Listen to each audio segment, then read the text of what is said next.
Hello everyone, my name is Alberto and welcome back to my channel. So as you can see, I have a lot of plants. So I thought to do something a little different in this video and do something for the house. And here, as you can see, I usually use all these terracotta plastic pots. Don't really care about the appearance. And here there's my alocasia that's about to flower. So I have this cord, let's say. It's from these little sort of fascinator thingies that I did many years ago for a fashion competition when I was still in school. Here are some pictures just to understand how they looked like. And I had many.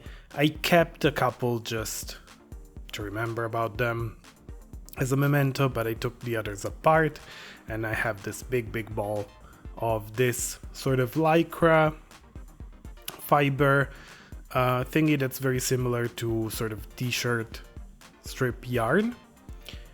And what I thought is just to crochet into a little cachepot or basically a pot holder, decorative pot holder.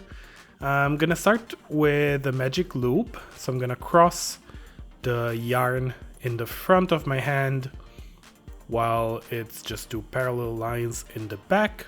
Insert the hook. This is a 15 millimeters, I believe, hook. So pick up one of the yarns, twist it and bring it on the other side. Pick up the same yarn. It's a bit difficult with this super thick one. Couple times like that to create a stitch, and then you can let go of the whole loop. And even though it's a bit messy, you can see that there's a little tail that we're gonna pull to tighten it. So we're basically just gonna crochet around the loop and the little tail, and in the end we're just gonna pull it to make it into a tight circle. So what we're gonna do here to make a circle is to single crochet 8. You could do more or less, there's many different patterns. This I sort of made up as I went. So I did 8 single crochets and then started to tighten it just to work easier.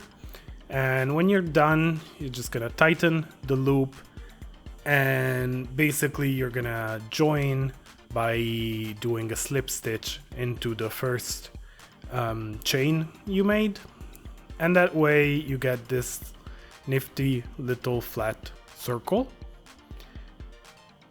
Again, this is just so you understand a little bit about the method. Then it's basically trial and error because it really depends on thickness of yarn and the crochet hook and the elasticity, etc. Anyway, I joined. I'm gonna chain to start a new row, and in this case this row is gonna be all augmentations, so I'm gonna do 2 single crochets in every stitch. And this is just because we're gonna keep working this flat circle, which is gonna be the base of our cachepot, and that way it just keeps it even. So we're gonna work 2 in every stitch, like so.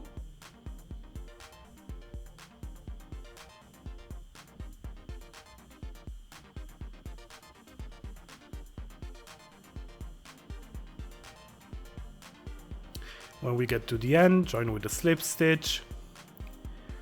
To sort of size it, this is the little disc we got.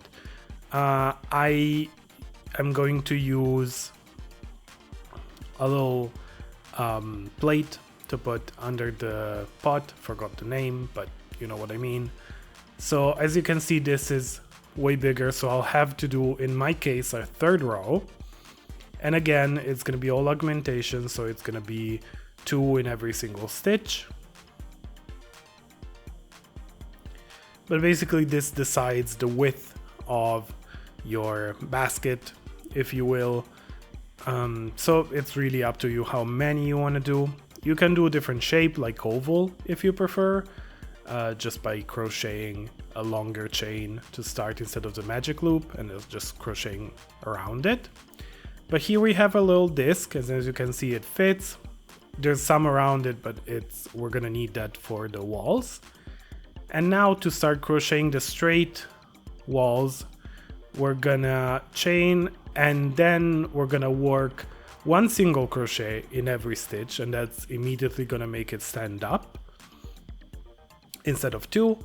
And in my case, I crocheted to the chain towards me, the inside chain, basically, because that leaves sort of a cute little border around, and I believe it helps support the walls a little bit, but that's just basically my theory. So, and like that, we're just gonna work single crochet all around. And in this case, I'm just gonna show you a little bit of how it looks after, but you can make, again, how many rows you want. You can just judge the height while you're going. And another thing, it looks a little wonky right there, but you'll see that once you start building up more, once it gets more height, it also becomes more stable because it's all chain linked together. So don't worry if in the beginning it looks a bit weird. It is a very, very thick yarn, but as you can see, after a while it just starts getting its cute shape. So in this case, I'm happy with the height. What I'm gonna do is, you could finish off like that. I'm just gonna do, I did a little chain stitch all around, and as you can see, this is the result. If you want, you can do also more rows of chain stitch, which is a little bit of a different decoration, sort of more like woven baskety, and it looks like this. So I'm really happy with the result. The color looks amazing. I think it's a nice contrast with this Sansevieria amazoniana, or whalefin sansevieria, if you will. So time to put it on its little shelf. So thank you for watching. I hope you liked the video and it was useful for you. If you did, please leave a like. It's a great help. Subscribe if you aren't, and I'll see you next time. Bye.